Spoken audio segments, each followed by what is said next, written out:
deep in the parched desert sands of ancient Osirian, long-forgotten secrets are becoming unearthed that could threaten the security of the entire region.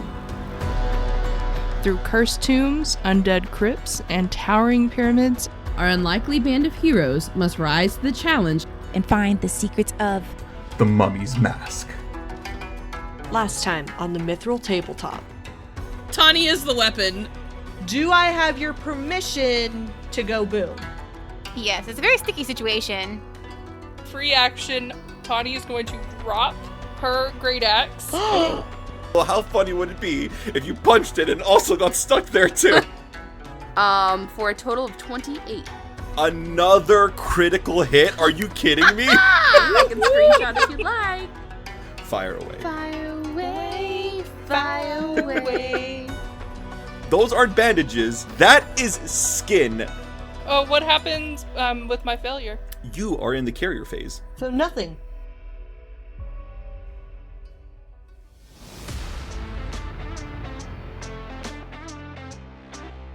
Hey guys, and happy Mithril Monday once more. This is Katie, player and voice of Keryth, our elven inventor. All of us over here at the Mithril Tabletop really hope that you've been enjoying our little show so far. It has been a huge learning curve for most of us, if not all of us, and we still have a lot more to learn. This episode, though, our misfits managed to stumble across something that is a bit more powerful than we are used to, and our mighty barbarian decides to take a bit of a cat nap. Speaking of cat nap, I wanted to talk to you guys about my cats. You may have heard me mentioning them a couple of times in our previous episodes. Between me and my roommate Anjela, who is also the voice of Tanhi, we have 4 cats in our apartment. I know, it's a lot. We have my 2, which is a tuxedo cat named Artemis and a tabby named Freya. You may notice a trend with the names. And Anjela has a very, very fluffy black cat named Elsa and a chubby tabby named Tiger. They are definitely a handful and very demanding sometimes, but we love them anyways. Just like our entire group loves our catfolk, Tanhi. So without further ado, I will let you guys see just what happens to her now in episode 16, Catnap.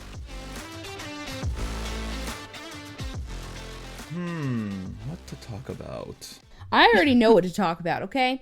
Because I am super excited. And I know I've sent everybody pictures. Here we go. I know. I've sent everyone pictures. But Andrew and I went to Meijer because I like to go walk around the stores. And I have been trying to do, like, gardening.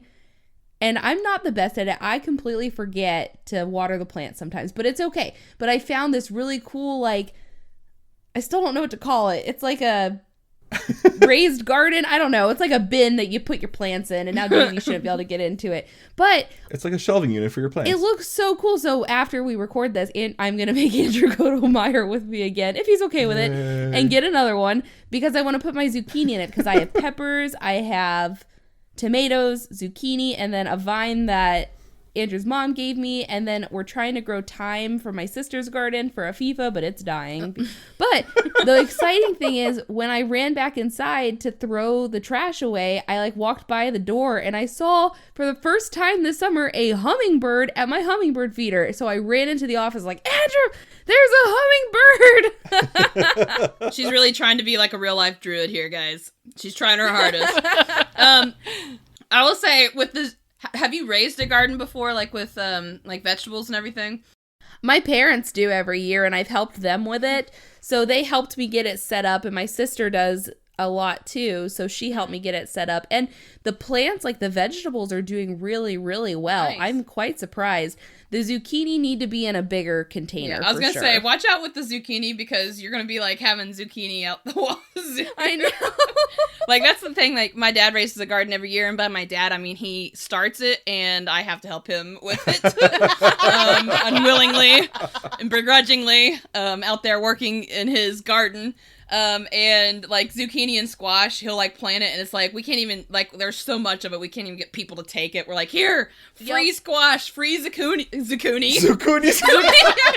I hate my life.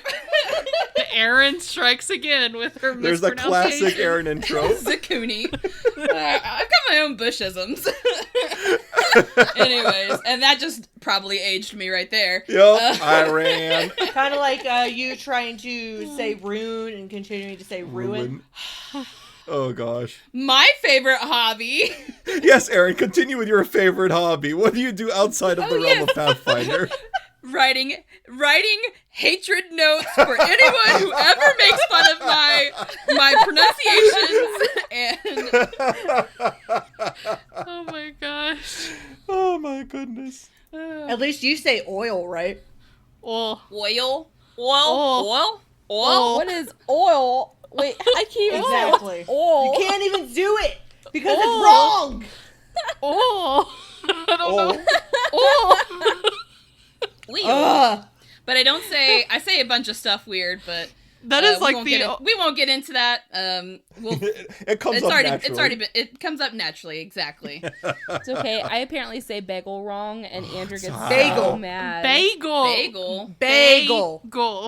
I'm saying that. It's not just me. No, It's you're okay.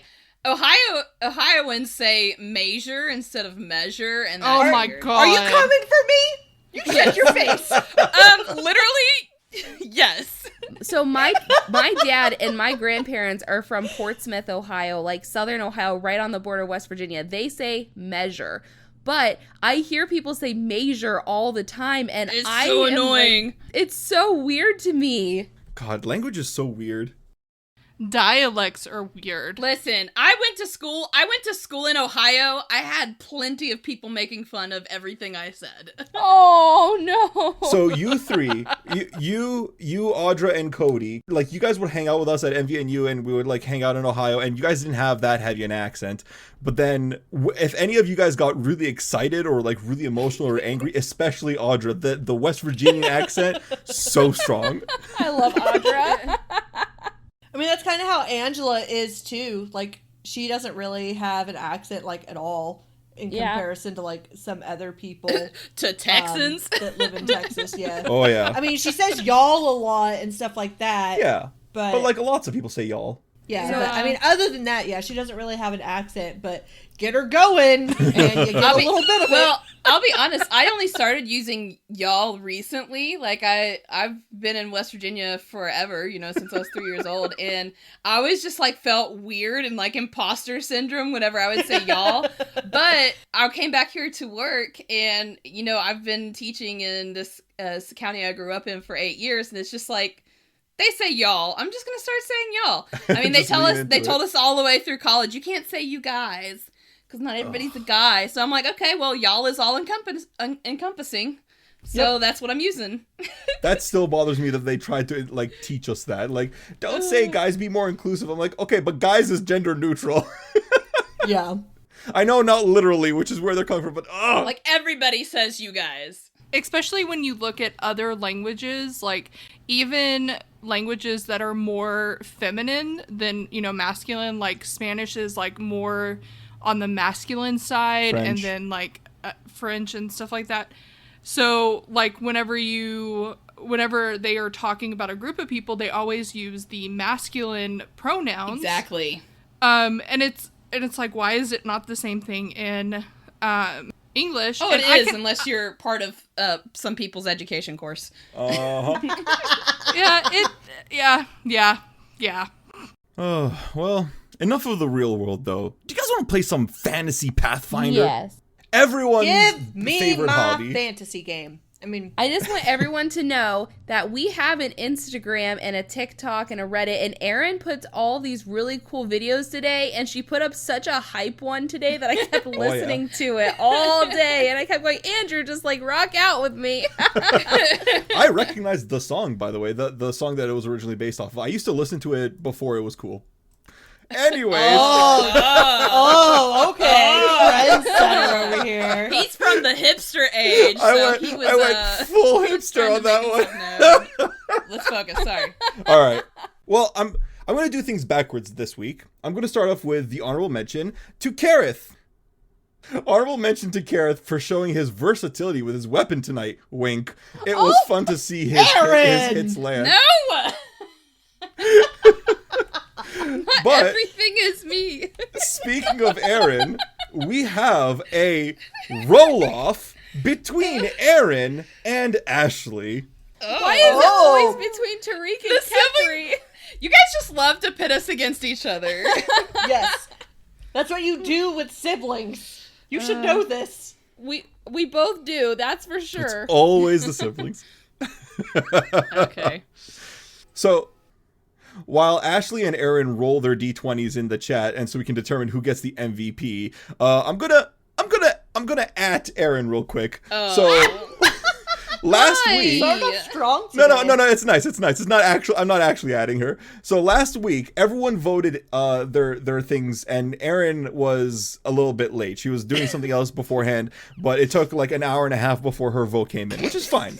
She eventually got it in, but I was pretty sure that based on who she voted, it was either going to go to, like, if she voted for Alyssa or Anjela, then she would have won. If she voted for Katie or Ashley, there would have been a roll-off. And, like, those were the only two options. So it was a 50-50 shot. And she voted for the person we're rolling off with now. Who's trying her best. There it goes. There it goes. Look at that.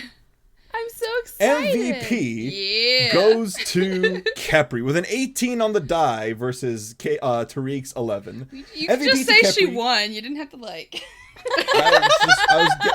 I like numbers. I'm a nerd, so I like reading the numbers. Anyways, MVP to Khepri for pretty awesome spells and hits this session.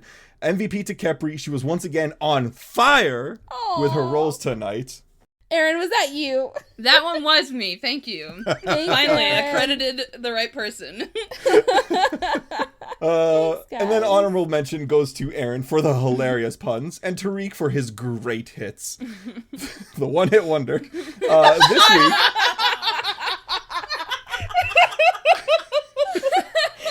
Yo, I'm about to walk away. Take the gusher snacks and go. No, come back. No, okay, when Tariq hits, he hits really hard. Did you see how you almost overshot or overkilled the swarm with as much hit points as it started? We love you. Stay here. I was just joking. I'm too lazy to leave. That's a right there. That's a mood. Fine, I'm not going to say your last honorable mention. You can get that last vote. I'm sorry. That's You need to say it. This week, it was hard to pick, so I had to roll a D2, and I guess I vote for Tariq for saving Habibi and Tanhi from that awful undead cat swarm. Loved the overkill, which apparently runs in the family with how awesome Khepri overkilled the flesh mummy thing. Kudos to both of you guys. I love it. So, when we last left our heroes, they had finally cleared out the crypt underneath the House of Pentheru. It's just a small crypt. It was under construction, and the construction hadn't been completed by the time that the Plague of Madness struck the city and absolutely wiped out the entire Pentheru family. They were hit especially hard. But they eventually did find their way into Pentharu the Younger's tomb. Pentharu the Younger benefited from his father's hard work. He was a merchant. He made a lot of the family's fortune, and Pentharu the Younger was able to spend it, invest in it, but before they could reap the investments, everyone died. It do be like that sometimes. But before they could make it to the tomb, they fought an Ubashki swarm. It is a swarm of undead mummified cats, and both Habibi and Tanhi caught some filth fever. They'll be fine. I'm sure they will be. But until then, they made their way into Pentheru's tomb. And before them is this opulent, golden, glistening, wonderful sarcophagus, as all good mummies should have. And you guys cracked open the lid, pushed it open. Okay. And that's where we left off last week. We did not struggle in any way, shape, or form. Nope, not at all. We did a very good job. We got it on the first try. First try. But anyways, you guys open up the Pentheru's tomb, and here is finally what I can tell you that you guys find within. You find yet another beautiful funerary mask. This one in the face of Pentharu the Younger. It's not as fancy or as decorated as the previous funerary mask you guys found, but it's still very wealthy, very fine, very, bejeweled and very gilded. It's worth about 15 gold pieces, not the 50 from before, but still, that's a really good find. Looking around the rest of the tomb area, though, you guys find a gold and turquoise scarab pendant, an assortment of gemstones, each of them worth about 9 gold pieces in total, and something that sticks out to you a little bit more unusually. On his chest, in the very middle of this, of the mummy, his arms are crossed, and you can see the bandages wrapped around him. You see another mummy, a completely separate body. This one, that of a cat. Oh, kitty. What do you guys want to do? Tariq is gonna kind of like look at the mummified cat and just be like, ew. Poke it. Poke it! I don't want to poke it, you poke it. Why are we poking Can it? I do like a religion check? Is it a mummified cat? I have 2 questions. Well, 1, can everyone roll me a religion check? And 2, how does Tanhi react to seeing a mummified cat? I mean, I think she's more freaked out by the cats that were attacking her. That's fair. You know what? This one's not moving. That's fair. Yeah. Like she's not scared of them because, like, they're not like bugs. Like, it's also not the same as a cat folk either. Yeah, like I joked last week that like, oh, it's my family, but like she looks at him like the same way that we look at Ramses. No, I was trying to make it a scenario like us humankind, like it's kind of like us looking at monkeys, like, oh, they can stand up and they, like they can be bipedal, blah blah blah blah, but they're not like you. me. They're not us. Yeah. Yeah. So that's kind of how Tanhi is like, oh, that's a cat. They're in my same family, I guess, like scientifically. But but like I feel like it would be very similar as to how we look at a mummy. It's, that person's been gone a very long time and there's a lot of history there, but I don't typically look at a mummy and feel sad. That's true. Yeah, it's gonna be the same thing, like, oh, like in my mind, like what I know about Egypt, like they did mummification for the things that they wanted to take into the afterlife. And so when I look at this mummified cat, like hopefully it wasn't just like killed to be mummified and like hopefully it died, naturally kind of thing. Well, yeah, yeah, I know actual history. Yeah, but I also look like, oh, this cat is meant to go with, its owner into the afterlife. But yes, I do know the actual history. Yes. Yeah. I am aware. Well, good news and bad news. The good news is all of you guys rolled pretty well, and you are able to identify this as a mummified cat. Specifically, it is a more general. Well, okay, more generally, this magical item is known as a mummified guardian, and it could be of many different kinds of animals. Usually, a pet that the person owned in life. In this case, it's a cat. But this mummified house cat is dried, filled with sand, and bound in linen wrappings, and appears to be nothing more than the family pet buried alongside the deceased master. The bad news is, knowing your history, ancient Egyptian history seems to translate into ancient Osiriani history, and this poor kitty was probably killed along with Pentheru the Younger. Aww. Yeah. So when Pentharu died, and they were mummifying him, yeah, they mummified the cat as well. And that's the only thing, like, I guess the only thing I can hope for is that they did it humanely. You would think so. Mummifying in ancient Egypt and in ancient Osiriani is a very sacred process. It takes days, sometimes weeks, to properly perform all of the ritual, burial performances. The stuff that would actually mummify the corpse, but also the spiritual stuff as well. All the religious rituals around it. Proper incenses have to be burned, etc., etc. You think that they would probably do something similar, maybe to a lesser degree for the cat, but cats are, in both traditions, guardians of the dead. And this mummified guardian proves that. When placed inside a sarcophagus or a coffin alongside the dead body and activated, performing a sacred magical word of power, a mummified guardian also infuses the corpse with positive energy, preventing it from turning into an undead creature, such as a mummy. It basically acts as casting the spell Gentle Repose, which effectively just preserves the body and prevents it from becoming an undead monstrosity. Mummified guardians must be placed inside a sarcophagus, coffin, or other enclosed container with a dead body to function. Although cats are most common, mummified guardians can be created from the mummified remains of other small animals as well. This thing you see still works. It still has its potent, magical, positive energies, even though it's 2,000 years old. And you figure it could probably fetch a very, very nice price. So we sell that at the lottery, I think. I don't want to sell it. Like, it's supposed to be there to protect. Yeah, like, I feel that this guardian should stay here. I agree with Tanhi. I think it needs to stay here with its rightful owner and its final resting place. Does anybody also support this? Habibi, Tariq, what do you guys think? Well... You're looking at the price. You're like, that's a lot of gold pieces, though. 350 at level 3 is nothing to sneeze at. I wish we could take both.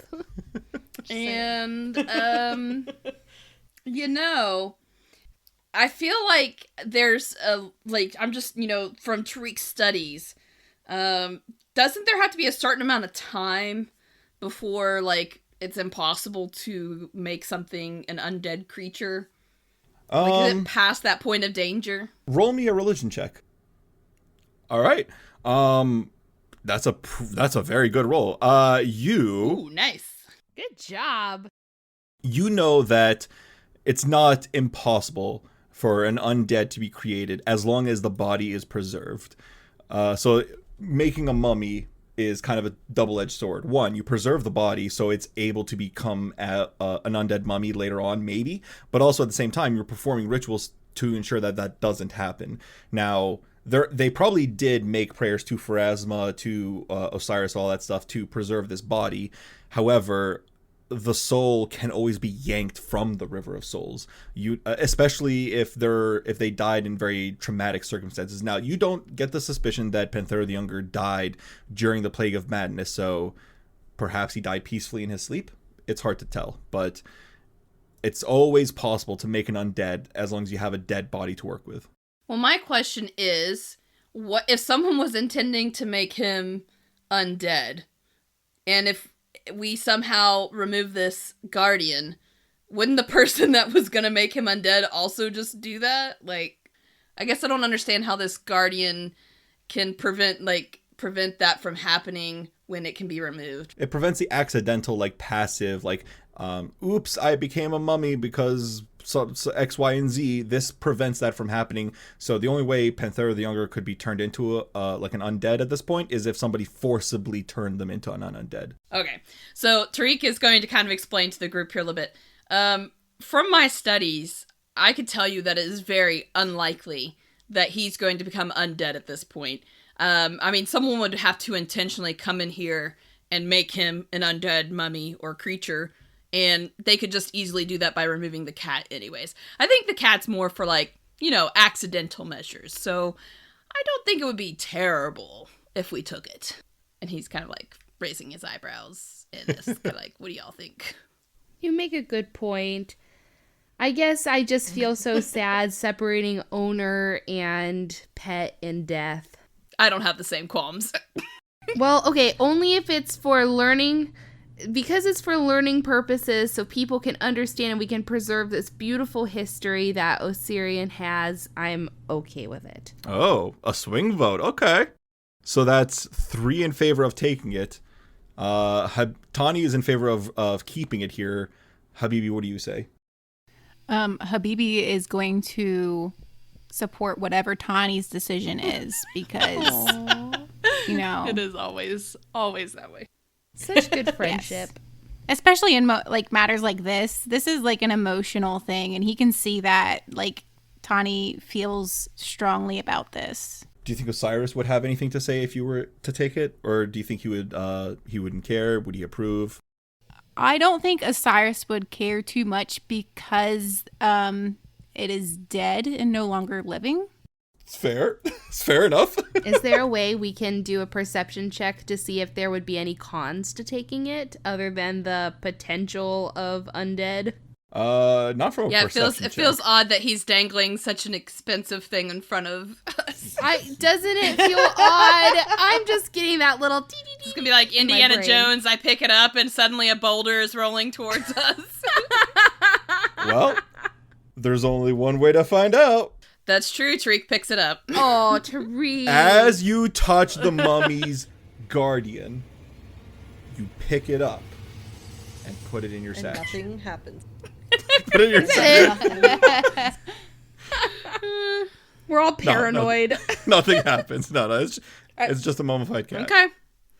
Tariq's gonna store it in his bag then, I guess. He's kind of grossed out by it, but he's gonna do it. I'm gonna grab the scarab pendant. Does anyone want this mask, or do you think we ought to preserve this mask? It's too bulk, so I would become encumbered if I tried to carry it. Yeah, I can carry the mask. Let me look. What about the gems?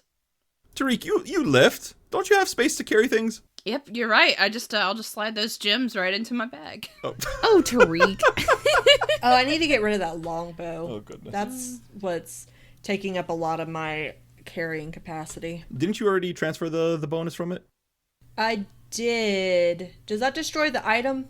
Nope, item's still there. You need to get some kind of like bag of holding. Yeah, you can always sell it. I mean, that's worth 2 gold pieces. Something we need to get next Yeah, time. we'll probably end up selling it. Okay. Nothing to scoff at.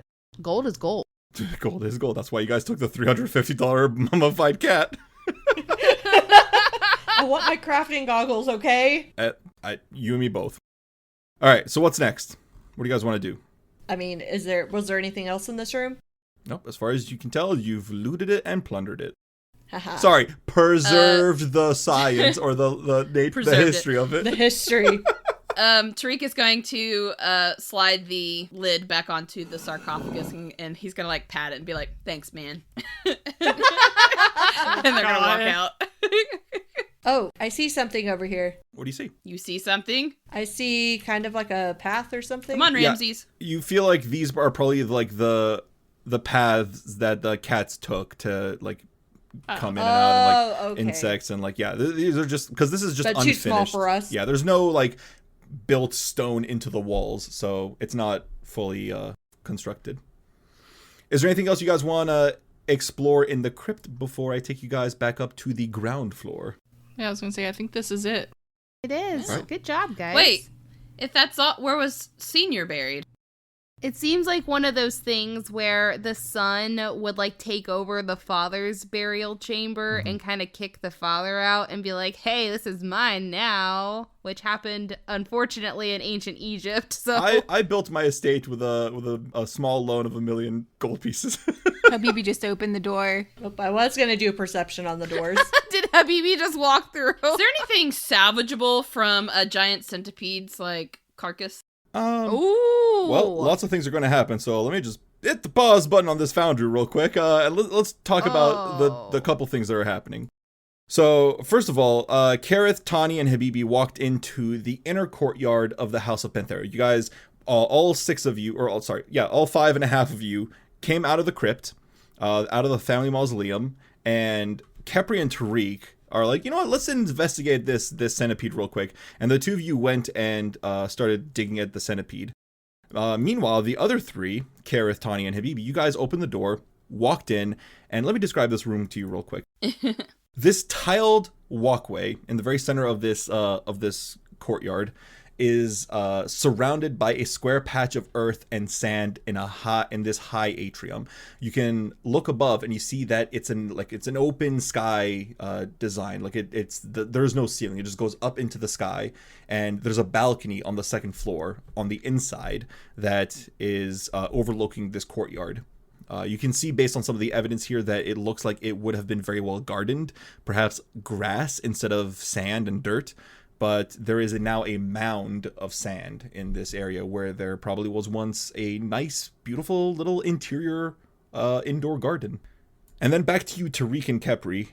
If you guys roll me a nature check, I'll allow you to pick off like either maybe like one of its scales, a mandible or something. I'll let you harvest something out of it, but it will be a hard nature check. Well, okay. I have a plus 11. I will try, but I have a 0 in nature. All right. Well, I will do it anyways. You never know, he may have picked some things up from Khepri. Did Ramses roll a nature check too? Ramses can pick things up too. I don't think you can harvest pieces from the carcasses of dead creatures, but You have watched Daisy harvest plenty of things.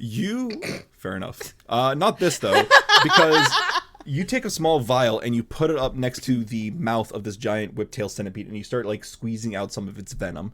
You know that it's probably going to take about a minute, and during that, while you're doing this, and Tariq is kind of like overlooking this, the sand in this courtyard Not another one. begins to shift. Wait, is this the one that ran away? No.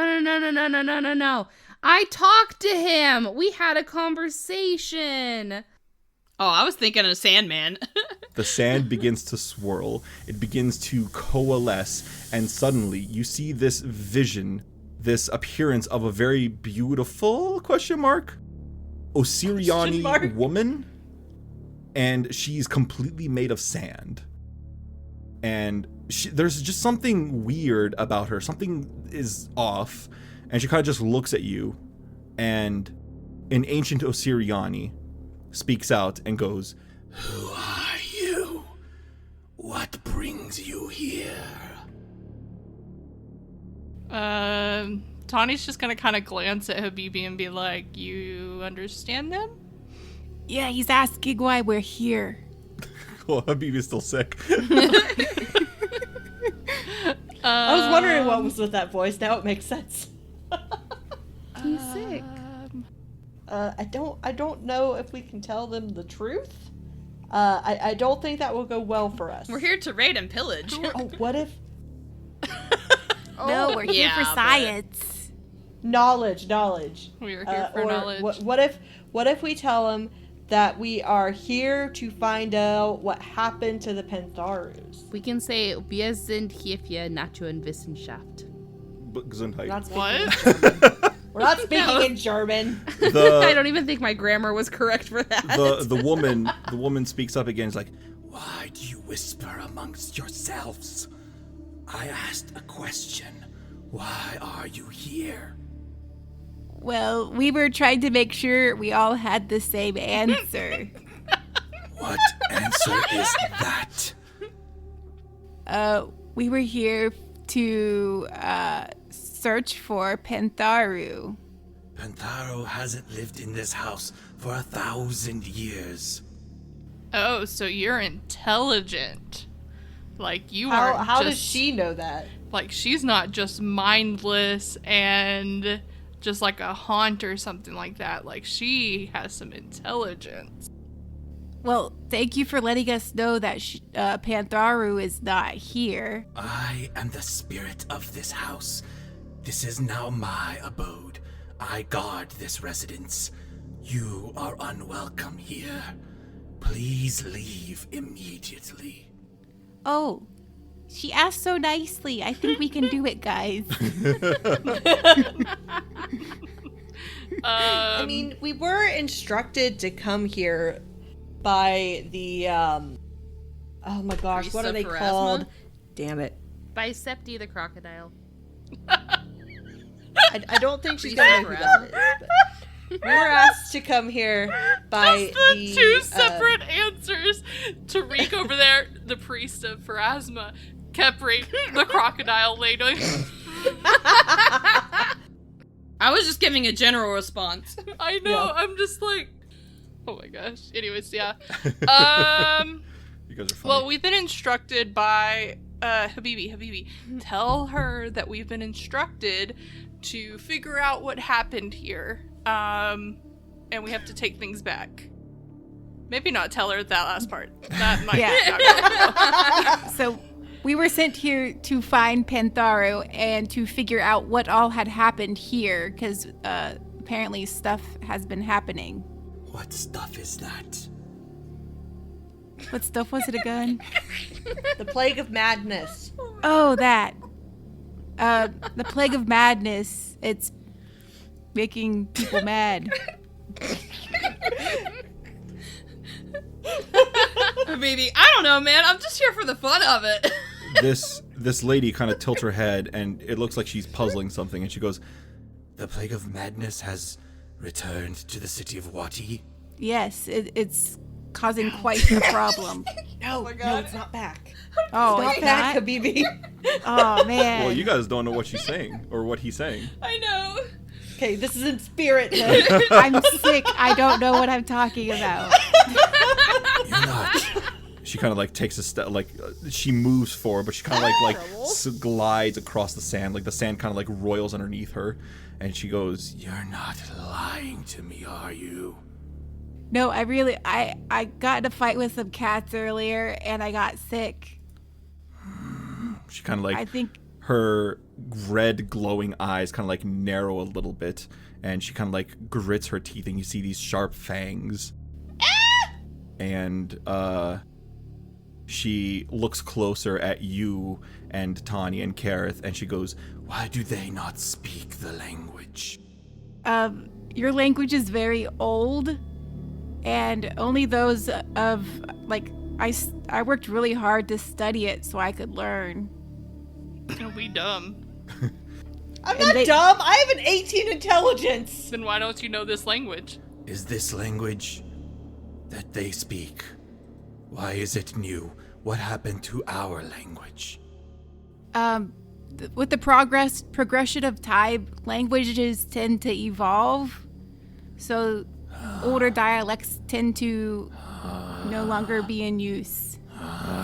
She seems frustrated by this information. She kind of like glides over here, and by now Tariq and Khepri, you're kind of like hearing them talk amongst each other and like whispering. And Khepri, you now have your vial of centipede, whiptail centipede poison, but you and Tariq now hear this other discussion happening in the other room. What do you guys want to do?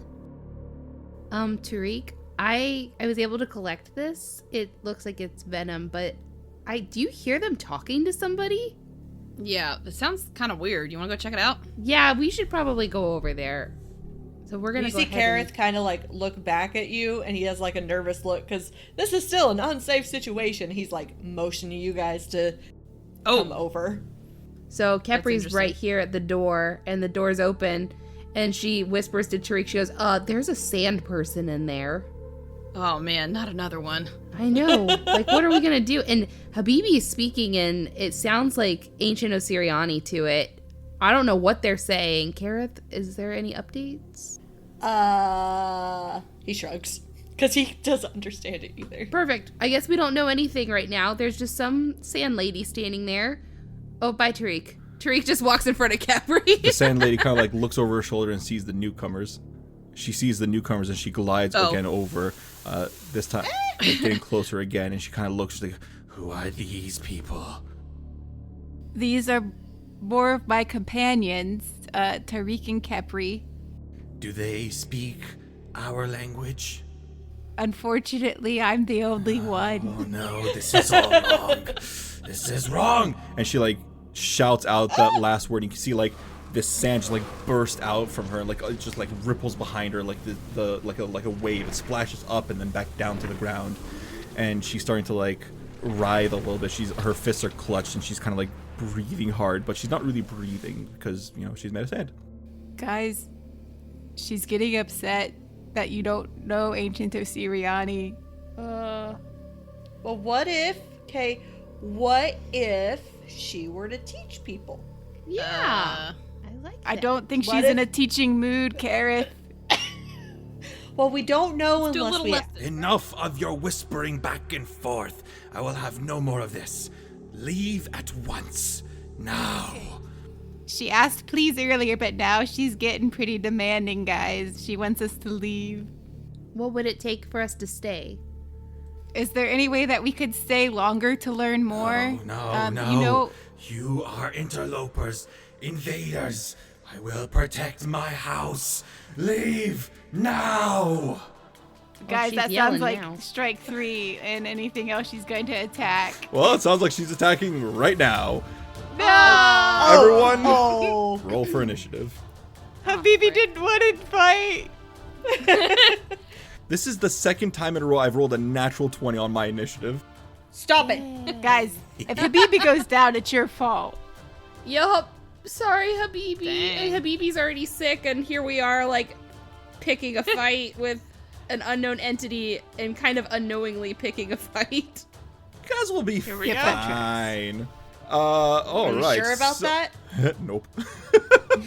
So, starting us off with round number 1, top of the initiative is this sand creature. And as she gets angry, her flesh, or like her body, begins to like mutate and change into like all these like coiling, rasping, like tendrily whips of sand. We don't consent. Huh?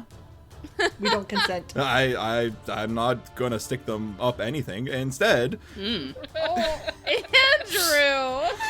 what? Oh Hey, my we're in our gosh. explicit rating today. Instead, hey, I had to earn it. Instead, Oh my gosh. she is going to stride up towards Habibi, and frustrated with him and his inability to satisfy her curiosity, she takes a smack at Habibi.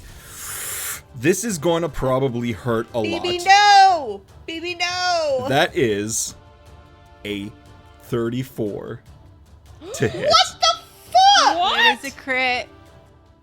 I rolled really Oh my well. gosh. You don't say!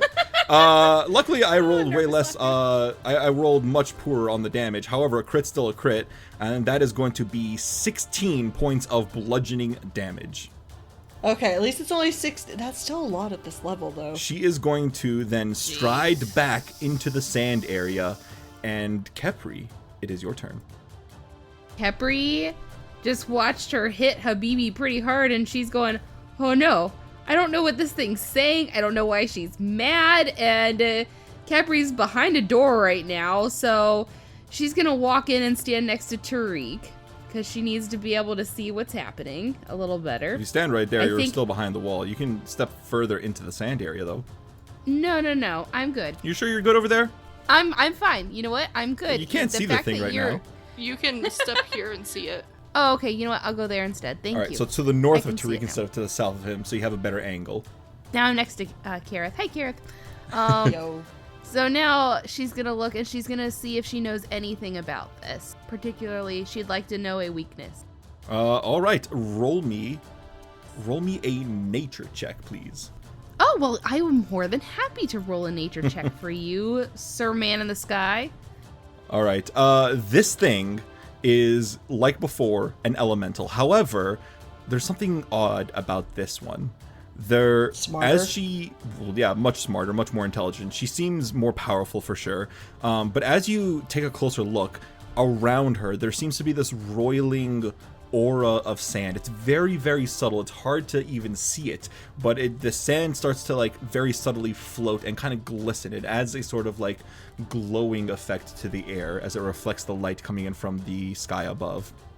Let's see. I can give you a little bit of information. Would you like to know resistances? Would you like to know passive abilities? Would you like to know active abilities? Or would you like to know immunities? No weaknesses? She doesn't seem to have any weaknesses. All right, resistances, please. All right, she is resistant to both piercing and slashing. So bludgeoning damage will go through, or any elemental damage, but not so much piercing and slashing. She has resistance to those two. All right, well, Khepri is realizing, you know what, elemental damage might work, so she's going to try. You have one action left. What? I thought I had two. You moved, oh, I moved. and then you recalled knowledge. Ah, nuts. I'll put a shield up. All right. Let me get it in there. Cast shield. Tariq, it is your turn. Okay, so Tariq's kind of worried that maybe after seeing this hit with Habibi, that maybe Habibi's right. But instead of not, maybe instead of leaving this house, we just leave this area. So Tariq is going to go this way and get out of her view. Oh boy. And yeah, and then he's going to see. He's going to roll some knowledge checks. So. All right. Roll me a knowledge and then also a perception. Ooh, shoot. I'll allow you to do it both in the same action. How about that? Oh, okay. So regular perception. What kind of knowledge did you say from before? Nature, please and thank you. Oh shoot. I missed the nature bit. This is probably an unwise decision. I'm gonna regret this. Okay. You did good last time. Yeah, that means I'm gonna do bad this time. Well, you didn't do horrible, but with a +0 bonus, that's not going to be sufficient. I will tell you this, though. You look into this room, in this dining room, there are some tables, and on the far west table, there are 6 plates. On the top of the 6 plates, there are 6 goblets, 1 on each plate. And on top of each of the goblets, there is a head. Oh no. Oh my. So just 6 severed heads casually on top of a goblet on top of a silver plate on the west side of this dining hall. Guys, I think Habibi's right. There's like severed heads on this table. How fresh are these heads, by the way? That's your concern? Are they like are they like, skulls, or are they like fleshy still? Like shriveled, like fresh or something. Some of them are fresher than others. Some of them are basically just entire skeletons, like just the whole skull. Some of them still have like the face on it with like the hair still like kind of falling off. And some of them are pretty fresh. Okay, I'm with Habibi. We probably should rethink this. Maybe come from a different angle or something. And then Tariq's going to move back to where he was beside Keryth. Alrighty then. Right by the door, in other words. Keryth, it is your turn. Okay. With the recall knowledges earlier, we didn't learn the immunities, right? Correct. And I have a 0 in nature. You guys have no idea how hard it is to hit this thing. You just heard the really high attack roll and you're like, nope, I'm done. Signing off. Peace. You're encouraging us to fight, which makes me I'm even more with the baby. I am not going to run just yet. You should expect nothing less from the likes of me. It's 25 feet away. That is totally fine. I am going to cast my fire splash spell at it. Let's see if I can actually hit it, though. Alright. That's exactly what went through my head. I only rolled a 6, so I'm actually going to try hero pointing it. I know, early. There you go. It's not that early. I did the exact same. So I rolled a 6 twice for an 11. Obviously is a miss. Would be a miss on any of us. 11 ain't gonna fly. But it still gets the splash damage. No, if it's a critical miss, it completely misses. Splash damage only happens on a failure and up. Well, oh man. But bringing attention to the fact that it was a critical miss, because that means it has a higher AC than 21. Just hit. And I only have 1 action left. I don't know if we're going to run yet, so let me attempt a recall knowledge on it. You said nature, right? Yes, I did. Still hasn't changed. Alright, you can tell that this thing actually does have a weakness after all. Oh, really? This thing is actually susceptible to some electricity damage. Ooh, oh. Electric Habibi's Art about Club. to pay this thing back. All right, Habibi, you got this. Habibi, it is your turn. I just want to leave, guys. Do electric arc and then leave. Okay. I think if I go here and then do electric arc, so like I'm leaving and like it's kind of an act of good faith. So Habibi is going to move behind Tariq, and that's just by the door, so that way like you can close the door after everybody else comes through. And right. then he, still feeling that slap pretty hard, is going to cast Electric Arc. Go for it. Do. I'm going to roll the reflex save preemptively while you roll the damage. All right, so I got a 31 on my reflex save. Yeah, it's time to go, guys. I just rolled really high again. He's still trying to get us to fight. I don't think that's good that you're doing so well. In other words, it has really I feel like high we need to level up modifiers. before we face her again. Just saying. So that's a critical success, I assume, Habibi? Yeah. Nothing happened. Habibi's sick. It's not Habibi's fault. Tawny, it is your turn. I guess first action I'm gonna rage. Rage it Tawny's is. not gonna back down. Well, no, this thing hit Habibi. Like hell, I'm gonna back down now. That's what triggered the rage. Yeah, she's going to come up to her, and then we're going to attack. All right. Real quick, before you resolve your attack roll, as you approach this sand creature, remember that aura of glistening sand I described to Khepri? Oh, no. I need you to roll me a will save, please. Okay. Wabba, stop it. 19 on the die for 27. A 27 is a success. And you'll be fine. Okay. Yay. So to resolve my attack roll, I got a 16 on the die for a 26. A 26 is a hit. Roll that damage. Okay, so it's not a terribly high AC. I told you. Guys. 17 points of damage. 17 and it is slashing of damage. All right, yeah. So you know that some of it is going to be resisted. It is sand, right? You're trying to slice through sand. It's going to be hard. But hey, you dealt some points of damage. That's not too shabby. It's going to be this lady's turn now. We don't like that. Nope, not one bit. She's going to go up to Tanhi. Can we refuse? You can try. She's going to go up to Tanhi. And she's going to try and she's going to smack her in the face real quick. So let's see here. That's going to be this one is going to be a 19 to hit. Barely hits. All right. So here, you're going to take... you must have really rolled well earlier. I literally told you that. I rolled almost as much as I did on the crit with just a normal hit. You're going to take 14 points of bludgeoning damage. And for her second action, as she punches you in the face, she's going to move her hand back and sprinkle her fingers a little bit. And you see these sands drip from her hands and hit you on the face in your nose. And I need you to roll me a will save. What is this? What's your will save, Tanhi? Oh no. I'm gonna re-roll. That's probably a good call. This is an important will save. Tanhi. So oh no. Go on. So I rolled a 10 on the die for an 18. An 18 is pretty good sometimes. Not quite this time.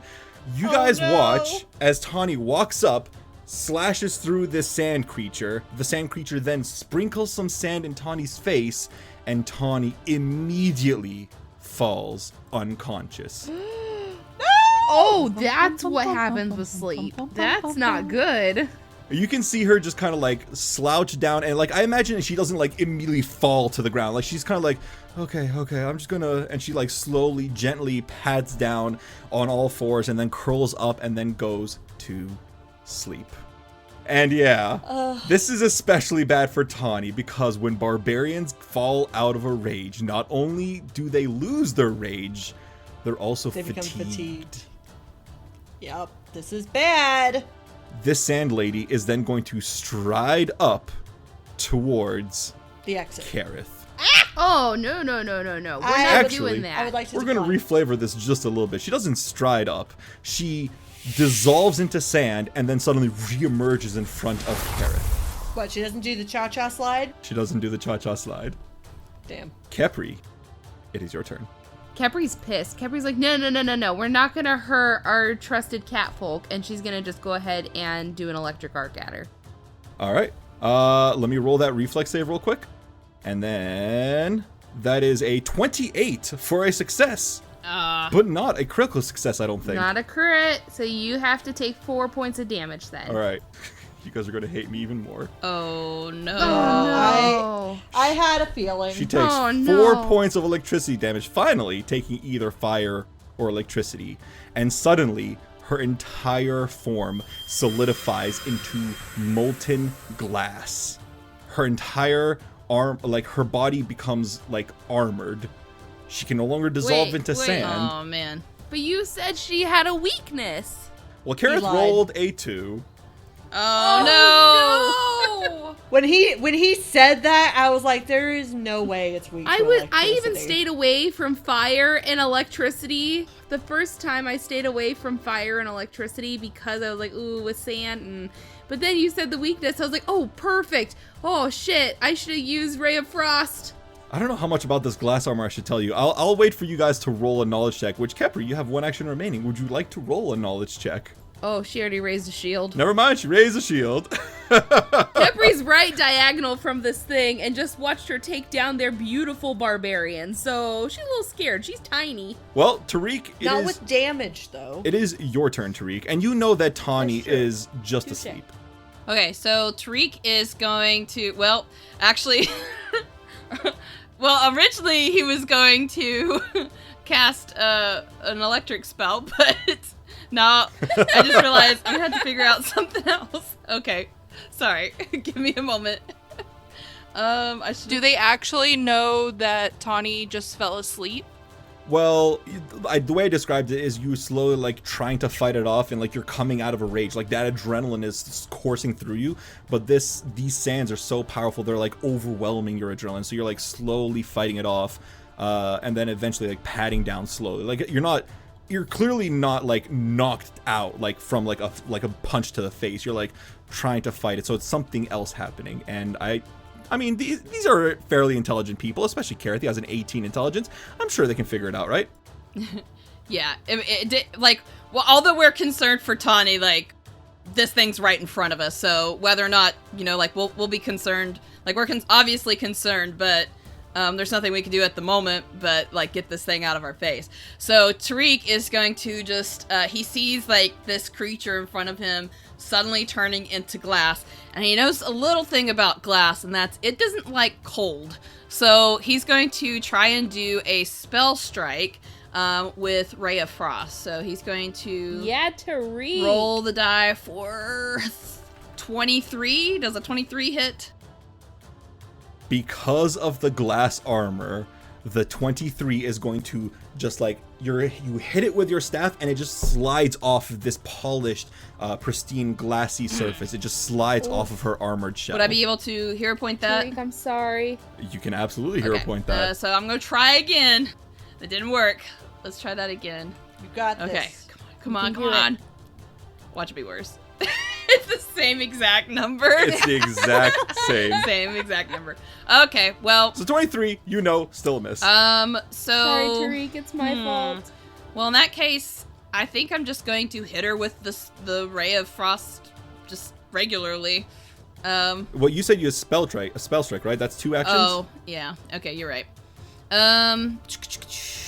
Then what I'm gonna do is, I'm gonna try to grapple her, which I know it will take. Well, actually, what is my athletics before I do that? Because that will be a penalty as well. I got a +9 on athletics. So it'll be 2 with a +4. Maybe not. Okay. Shoot, guys, I'm really sorry. Don't be sorry. I'm the one who turned it into glass. He is going to enter Arcane Cascade.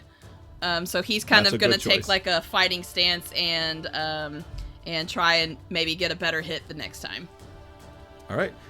Do you know what element you're going to pick when you jump into Arcane Cascade? I think it's the last element you it have, would be right? the Ray of Frost, so cold damage. Cold damage, yes. All right. Keryth, it is your turn. This thing is right up in your face. I don't like that. I don't like it at all. So, to start off with, would do that, but there are a lot of people around me, so I probably shouldn't. So instead, we are going to do Overdrive. for our first action. So let me roll the crafting check and see if we can get a success or a crit going. Or not. How about a fucking failure? I rolled a 2 for a 13. Do you want me to donate a hero point? I have 2 of them. Is that allowed? I allow donating hero points.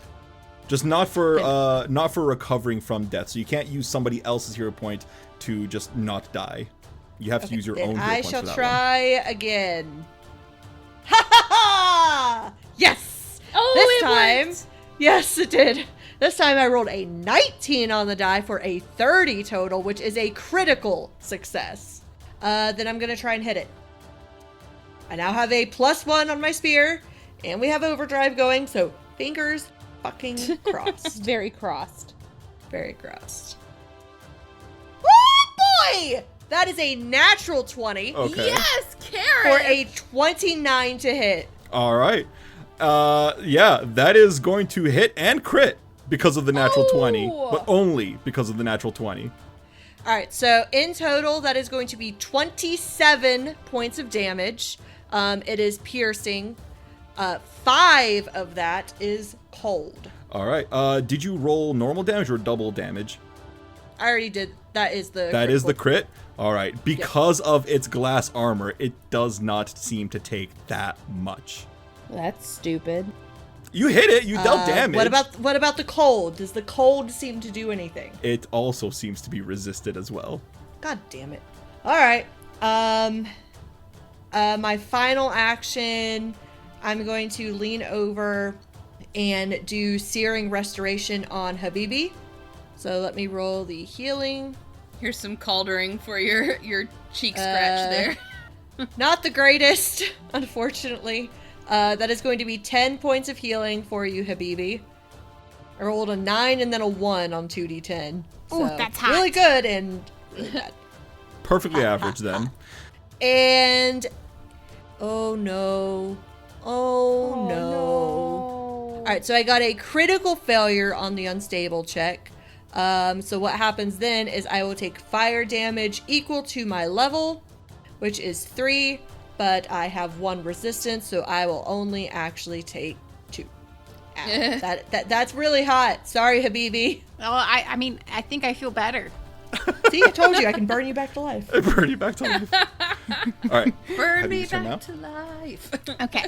So Habibi sees Tanhi fall asleep, so he is going to run over here on the other side of her. And can he assist in waking her up? Absolutely. It is a single action to wake somebody up. All right. You just have to like shake them her. real quick. Give her a couple I smacks. shake her. Tanhi, are you okay? Tanhi kind of like blinks and she's like looking around and she's like, what? What just happened? You took a nappy nap. A cat nap. Why would I take a nap here? Okay, and with her awake, he is going to cast shield on himself. Fantastic. All right. Speaking of Tanhi, it is your turn. I guess Tanhi is going to stand up. First action, stand up. But y'all are gonna notice, like, when she stands up, she's like leaning onto her axe. Like, she is like, she is feeling it. Like, she is still trying to wake up. And so she's going to come up here, flanking with Khepri, and she's gonna try to hit it. Get him! That was a 10 on the die for a 20. A 20 total, unfortunately, is insufficient to hit this thing. Your axe, you just woke up. Your axe swings down and slashes off of this thing. You see maybe like a tiny little scratch, but that's it. And that's it. That's my turn. All right. It is back to the sand creature's turn. Oh no. She looks towards Keryth, dead in the eyes. And I need Ramses, Khepri, Keryth, Tariq, and Tanhi to all roll me a will save. Oh, great. We better not become stoned. This better not be some, like, Medusa thing. You're just gonna fall asleep, I think. Okay. Habibi, you're waking us all up, right? I don't know. Oh, Let's Khepri, try. no. Khepri is...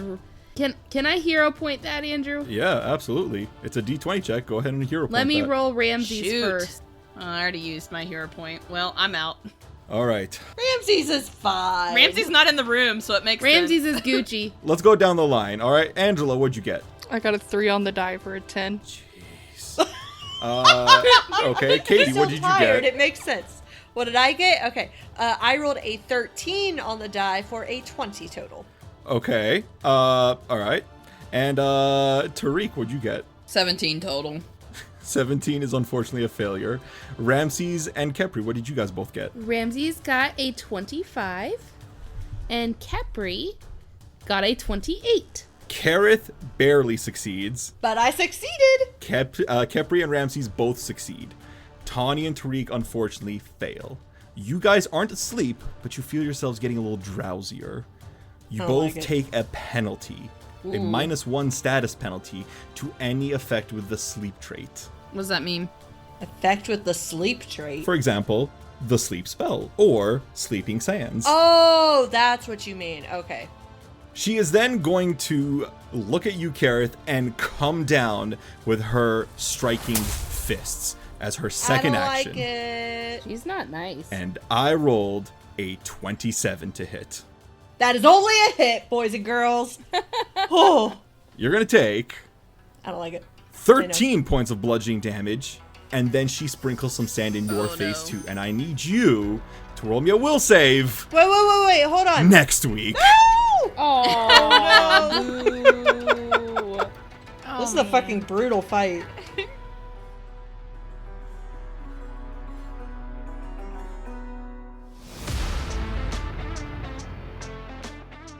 Hey everyone, we hope you enjoyed the episode. If you liked what you heard, then please like, share, or subscribe to the Mithril Tabletop. You can find us on YouTube, Twitter, TikTok, Reddit, and Instagram. Or always feel free to email us at themithraltabletop@gmail.com. We'll see you next week. Music and sound effects are provided to you by Envato Elements. The Mummy's Mask is copyright 2014. Mummy's Mask images, characters, and artwork are a trademark of Paizo Incorporated.